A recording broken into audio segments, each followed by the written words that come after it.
एक बार अष्टवसु जो देवताओं से भी श्रेष्ठ हैं, वो भ्रमण कर रहे थे। सुमेर पर्वत बहुत 4 लाख योजन ऊंचा, उसमें बड़े बड़े महात्माओं की भी जो दिव्य महात्मा हैं और देवताओं की भी स्थलियां हैं। भगवान वशिष्ठ जी का वहीं आश्रम था। बड़े ही पवित्र पक्षी, मृग और सब ऋतुएं एक साथ उस आश्रम की शोभा बढ़ाती थी।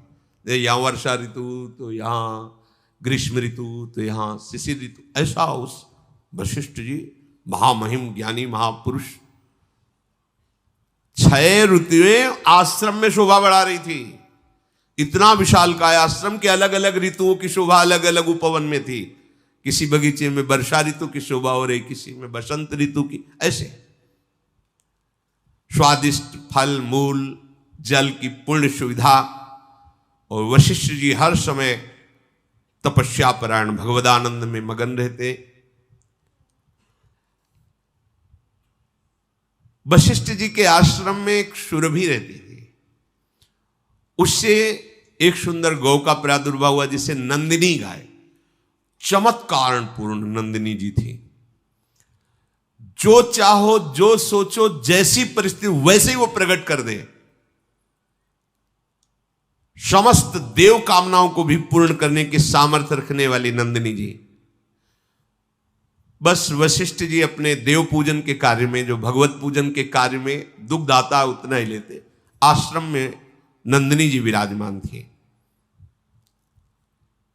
वो 8 वसु वहां से जब निकले तो आकर्षण हुआ, उनकी एक स्त्री भी साथ थी वसुओं की, गाय को दी, इतनी सुंदर तेजस्वी गाय।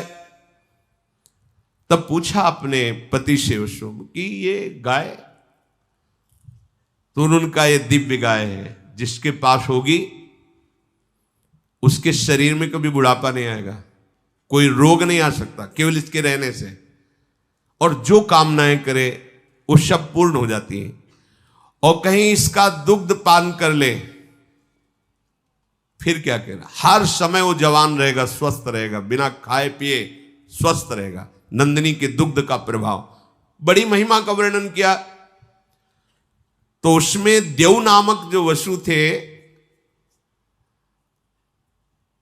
वो गाय को देख करके बहुत प्रसन्न हुए, अपनी पत्नी से कहने लगे कि इस गाय के दर्शन मात्र से अशुभों का नाश होता है, परम मंगल होता है, और ये दिव्य गौ है, ये वरुण नंदन वशिष्ठ जी की सेवा में रहती है। इसका जो दूध पी ले तो 10,000 वर्ष तक वो यौवन अवस्था में स्वस्थ होकर के कभी कोई जुकाम बुखार कुछ नहीं, हर समय जवान रहेगा। ऐसी महिमा गा रहे थे। तो जो देवनाम वसु की पत्नी थी, उन्होंने कहा अपने लोगों को तो आवश्यकता नहीं, क्योंकि वसु है वो स्वयं दिव्य है। मनुष्य लोक में मेरी एक मित्र राजकुमारी है, ये गाय अपहरण करते हैं और वहां पहुंचा देते हैं, और वो स्वस्थ रहेगी, यौवन अवस्था में रहेगी, मेरी मित्र है, ये मैं चाहती हूं। उनका नहीं नहीं, आप ये सोच कैसे लिए, महात्मा वशिष्ठ की गाय है, ऐसा सोचना भी पाप है। उनका देखो मुझे और कुछ नहीं चाहिए, यदि आप हमें चाहते हैं ना तो आप हमारी ये बात पूरी करें। जो अष्टवसु थे, देववसु के साथ उनकी पत्नी ने जब ऐसा हठ किया तो उन्होंने अपने और 7 जनों से, तो उस समय भगवान की इच्छा से ही ऐसे महापुरुष हैं ये वसुजन जो देवताओं के भी द्वारा बंदनी हुई, उनके मन में बात आ गई और उन्होंने देववसु की पत्नी का प्रिय करने के लिए गाय का अपहरण कर लिया, नंदिनी जी का।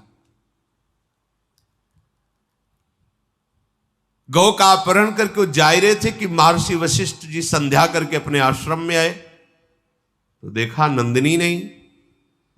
तो उन्होंने कहा कौन ऐसा हो सकता है, किसका इतना त्रिभुवन में साहस हो सकता है कि हमारी आज्ञा के बिना हमारे आश्रम में प्रवेश करके नंदिनी को ले जाए। वशिष्ठ जी ने आसपास खोज की, पर जब नहीं मिले तो उन्होंने ध्यानस्थ होकर देखा तो कहा, अरे ये वशु लोग ऐसा कार्य कर सकते हैं। वो तो तत्काल आवेश में आ गए और वहीं प्रकट हो गए जहां वशु गाय लिए जा रहे थे। उन्होंने कहा, तुम्हें शोभा देता है, तुम देवताओं से भी वंदनीय श्रेष्ठ हो, हमारी नित्य दिनचर्या में देव पूजन में आने वाली गाय को तुम चुरा कर ले जा रहे हो, तुम्हें पता नहीं तुम क्या अपराध कर रहे हो। वो तो घबरा गए वशुजन। कहा, ठीक है, तुमने मनुष्य लोक वाली बात की है, मनुष्य लोक में ही ये चोरी होती है, देवलोक में, देवताओं में श्रेष्ठ वशुओं में ये वृत्ति कैसे आ गई? इसलिए मैं शाप देता हूं, जाओ तुम मनुष्य लोक को प्राप्त हो, यही तुम्हारे लिए दंड है। वशुओं को ये शाप दे दी, जाओ तुम मनुष्य लोक में जन्मो। देखो, इतना ऊंचा पद, थोड़ा सा लोभ। अब तो वशुजन घबरा गए। वशिष्ठ जी के चरणों, मनुष्य योनि भगवत प्राप्ति कर ले तो ठीक है, नहीं बहुत ही, आप क्या समझते हो? देखो ऐसे दुर्गंध निकलती है यहां से, सब मलमूत्र की थैली है, कोई बहुत बड़ी चीज है। देवताओं के कभी पैर जमीन में नहीं पड़ते, कभी पसीना नहीं निकलता, जहां से निकल जाए वातावरण खुशबू से भर जाएगा। और इसे देव दुर्लभ योनि, केवल भगवत प्राप्ति वो नहीं कर सकते, यहां से हो सकती है, वो नीचे ही गिर सकते, ऊपर नहीं उठ सकते। अपने सबसे ऊपर ब्रह्मलोक का भी अतिक्रमण करके भगवान के दिव्य धाम को जा सकते हैं। भगवान वशिष्ठ जी के चरणों में सब गिर पड़े, प्रभु पता नहीं क्या हो गया था, ऐसी गलती क्यों हो गई, प्रभु मुझे क्षमा कीजिए। आपका कृपा प्रसाद जब तक नहीं मिलेगा तब तक अब हमारे हृदय में भारी जलन होगी। आप समस्त धर्मज्ञों में, ज्ञानियों में श्रेष्ठ हैं, क्षमा क्षमा, ऐसा कह के चरणों में गिरे। अच्छा तो ठीक है, तुम मनुष्य योनि में जाओगे पर 1 वर्ष में ही मुक्त हो जाओगे, लेकिन देव 7 तो 1 वर्ष में मुक्त हो जाएंगे। तुम अपनी पत्नी को बहुत चाहते हो और उसकी आसक्ति वश इनको भी प्रेरित किया, ये तो 1 वर्ष में क्रमशः मुक्त हो जाएंगे, पर तुम्हें पूरे जीवन मृत्यु लोक में रहना पड़ेगा। दीर्घ काल तक तुम्हें मनुष्य योनि का दुख भोगना पड़ेगा। अगर भगवान का भजन नहीं तो ये दुख योनया, दुख ही दुख है, देख लो ना। मैंने जो आवेश में आकर तुम लोगों को वचन बोले हैं, मेरे वचन कभी मिथ्या नहीं होते, ऐसा ही होगा। अब सबके हृदय बहुत ही व्याकुल हुए। तब देववसु ने कहा, प्रभु जिसके कारण मैं ऊपर से नीचे जा रहा हूं, मृत्यु लोक में जाऊं, पर वो कारण मुझे ना मिले। समझ गए होंगे, जिसके कारण, अर्थात अब मेरा कभी जीवन में मृत्यु लोक में जाने पर ब्याह ना हो, मुझे संयोग प्राप्त ना हो। हां, ये तथास्तु, ऐसा ही। अब विचार किया कि मेरी मां कौन बन सकता है? वशुओं को गर्भ में धारण कर सके ऐसी कौन साधारण स्त्री थोड़ी हो सकती। मेरा पिता कौन बन सकता है? तब विचार किया कि अगर मेरी मां बनने की सामर्थ्य है तो भगवती गंगा जी में है। तो अष्टवसुओं ने गंगा जी का स्तवन किया, ध्यान किया। गंगा जी प्रकट हुई। उन्होंने कहा, मां हमें भगवान वशिष्ठ का शाप प्राप्त हुआ है कि जाओ तुम मृत्यु लोक में मनुष्य योनि को प्राप्त हो। कोई भी मनुष्य लोक की स्त्री इतनी सामर्थ्य नहीं रखती कि मुझ वशुओं को अपने गर्भ में रख सके। इसलिए आपको हमारे ऊपर कृपा करनी होगी और आप मेरे लिए इतना कि आप मुझे अपने गर्भ में धारण करें।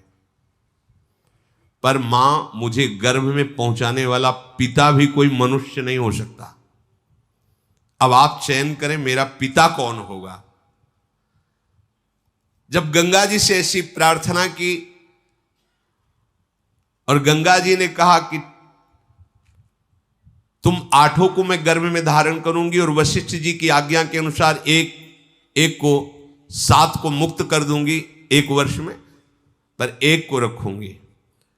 तुम्हारे पिता का चयन मैं करूंगी और तुम्हें संबोधन भी कर दूंगी। गंगा जी मुख्यतया ब्रह्मलोक में ही विराजमान, ब्रह्मा के कमंडल में, जो भगवान वामन का चरणोदक उन्हीं से। एक महाभिष नाम के प्रसिद्ध राजा इक्ष्वाकु वंश में हुए थे। उन्होंने 1000 अश्वमेध, 100 अश्वमेध करने वाला यज्ञ, वो इंद्र पद का अधिकारी होता है। 1000 अश्वमेध 100 राजसूय यज्ञ करके महान पुण्यों को प्राप्त किया था। वो ब्रह्मा जी की सभा में बैठे हुए थे, महाभिष नाम के राजा। बड़े बड़े सब ब्रह्म ऋषि वहां विराजमान थे। इसी समय भगवती गंगा जी पधारी उस सभा में, और हृदय में बात थी वसुओं को गर्भ में धारण करने वाले पिता का चयन। वायु भगवान को गंगा जी ने इशारा किया कि हमारी जो आंतरिक चिंतन वृत्ति उसके अनुसार व्यवस्था करो। तो वायुदेव ने गंगा जी का ऊपरी वस्त्र थोड़ा सा हटाया। जो हटाया तो ब्रह्मा जी समेत समस्त ब्रह्म ऋषियों ने सर झुका दिया। लेकिन महाभिष देख ही रहे थे। गंगा जी अपार सौंदर्य, गौरांग वदन। ब्रह्मा जी ने दृष्टि डाली, समस्त देवता ब्रह्म ऋषि सब सर झुकाए हुए हैं, लेकिन महाभिष गंगा जी को देख रहे हैं और गंगा जी महाभिष को देख रहे हैं। भगवान ब्रह्मा ने कहा, तुम दोनों ने ब्रह्मलोक की मर्यादा का तोड़ दिया। ऐसा कैसे हो सकता है कि देवी गंगा पधार रही और तुम सर ऊंचा करके देख रहे हो? जाओ, मृत्यु लोक को प्राप्त हो, तुम यहां रहने के अधिकारी नहीं। और गंगा जी से कहा कि तुम्हारी दृष्टि इन पर क्यों गई, इसलिए तुम भी मृत्यु लोक में जाओ और इनका वर्ण करो। वो खोज ही रही थी कि इन वसुओं का पिता बनने का कौर। तो ब्रह्मलोक में विराजमान महान तपोनिधि पुण्यात्मा महाभिष। जब ब्रह्मा जी ने गंगा जी को और महाभिष को ऐसे वचन कहे जिनको शास्त्रीय भाषा में शाप कहा जाता है, राजा महाभिष बड़े ही तपस्वी तेजस्वी थे। इनके पिता हुए प्रतीप, और ये पुत्र रूप में उनसे जन्मे जिनका नाम महाराज शांतनु पड़ा। ये बचपन से इतने सिद्ध महापुरुष थे कि जैसे कोई बूढ़ा जा रहा छू ले, वो तत्काल लकड़ी फेंक दिया, जवान हो गया। महान गंगा जी के पति बनेंगे। गंगा जी जिनको भगवान महादेव जी माथे पे धारण किए हुए हैं। महानदी गंगा महाभिषेक को जब देखा ब्रह्मलोक से गिर रहे, तो बीच में रोककर कहा, निराश मत होइए, जहां आप विराजमान थे उससे ऊंचे पहुंचाने का यह विधान बना है। तुम्हें भगवत प्राप्ति होगी। तुम्हारे पुत्र रूप में कोई और नहीं आ रहे, स्वयं वसु आ रहे हैं, अष्ट वसु। भावना से पर तुम मृत्युलोक में जाते ही हमारी ये बात भूल जाओगे। तुम धैर्य पूर्वक जाओ, निराश मत हो। ये जो कुछ हुआ है सब मेरे विधान से हुआ है, क्योंकि अष्ट वसु ने गंगा जी से प्रार्थना की थी।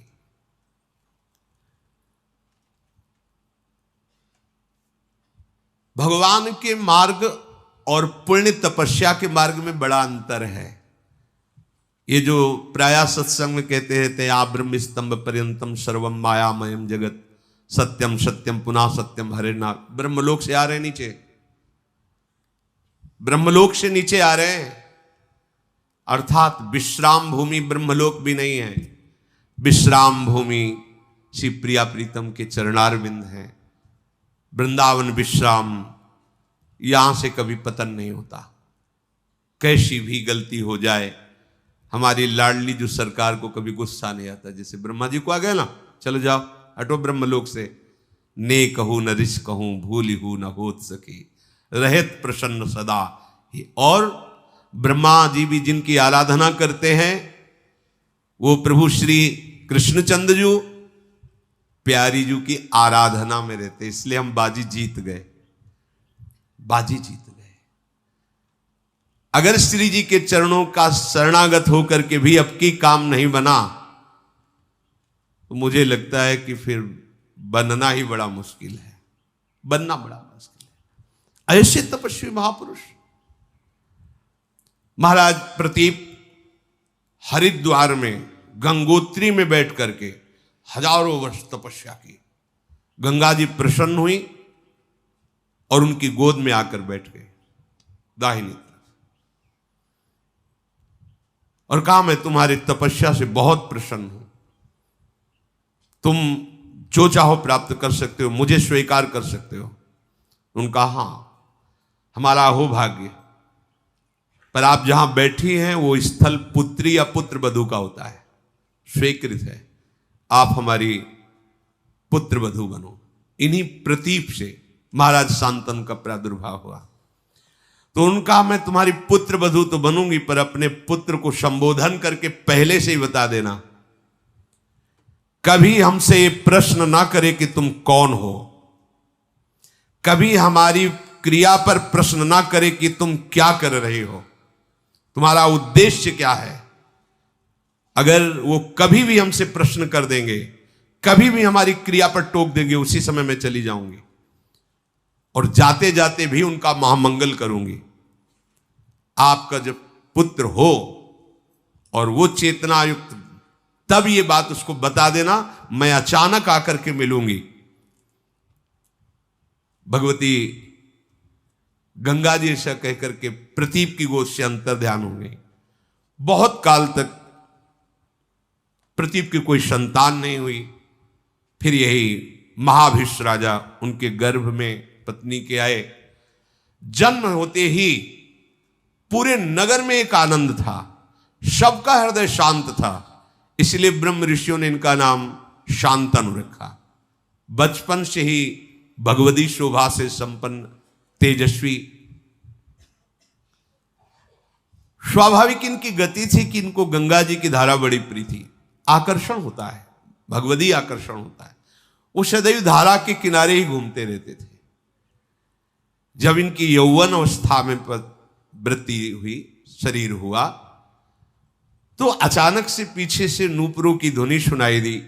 मुड़ करके देखा, इतना तेज, इतनी सुंदरता, देखने से मूर्तिमान पवित्रता, गंगा जी मूर्तिमान पवित्रता। महाराज शांतनु तो जैसे कोई खिंचा हुआ वशीकरण से चलावे, ऐसे समीप आए। पिता की बात याद आई कि पिता ने कहा था, कभी तुम्हें कोई एक सुंदरी मिलेगी, तुम्हें ये प्रश्न नहीं करना कि तुम कौन हो, और तुम्हें ये कभी नहीं कि तुम ये क्या कर रहे हो। दो बातें उन्होंने कहा कि यदि तुम वही सुंदरी हो जिसे पिता ने संबोधन किया था, मैं नहीं पूछना चाहता तुम कौन हो, और मैं कभी नहीं रोकूंगा कि तुम क्या कर रहे हो, पर यदि वही हो और मुझे स्वीकार करने के लिए आई हो तो मैं तुम्हें स्वीकार करता हूं। बस इतनी बात हुई थी। बिना कोई प्रश्न उत्तर किए भगवती गंगा उनके साथ हस्तिनापुर के चक्रवर्ती सम्राट पद पर महाराज शांतनु विराजमान, और जिनके महल में स्वयं गंगा जी पहुंच रही, वहां की पवित्रता क्या। ये हम चरित्र इसलिए प्रारंभ कर रहे कि भगवान कह रहे मैं सब में समरूप से विराजमान हूं, ना मेरा कोई द्वेष का पात्र, ना मेरा कोई प्रिय है, पर जो मुझे बचता है मैं उनका पक्षपात लेता हूं। तो भक्तों का पक्षपाती भगवान का जो स्वरूप है, इन महापुरुषों के चरित्र से सुनने को मिला।